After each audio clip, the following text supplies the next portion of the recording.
During the holiday of Pesach that we just finished, I heard a really beautiful story that I wanted to share with all of you. The story is told about the Skulana Rebbe, a Hasidic Rebbe who was a survivor of the Holocaust. And after the Holocaust finished in 1945, he settled in Chernovich, Ukraine. And there he tried to build up the Jewish community again, many of whom who were survivors.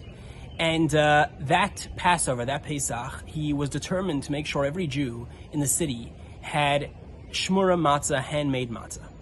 And he accomplished that, and he gave one matzah to every person. There wasn't enough for everybody to get more, one matzah for each person. But there was one person who demanded to have two. And that was another Hasidic Rebbe in town, who demanded that he needed two, not one matzah, he needed two.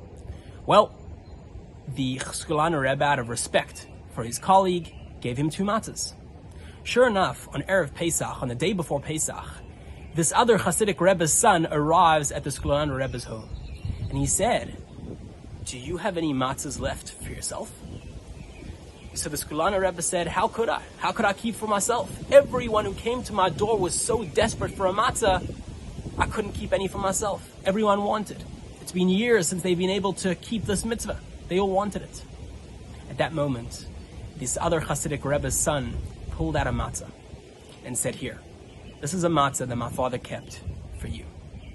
He had envisioned that all the matzahs would be finished, and he wanted to make sure that the Rebbe, who had undertook this amazing project, would have a matzah for himself for Pesach. The lesson from this story, I think, is obvious, that we all live our lives and making sure we have what we need, but it takes a moment for us to think about somebody else, somebody else's needs. Maybe there's a way I can help somebody else and turn their lives around. And that's incumbent upon every single one of us to look outside of ourselves, think, how can I make a difference in somebody else's life? Have a wonderful Shabbos.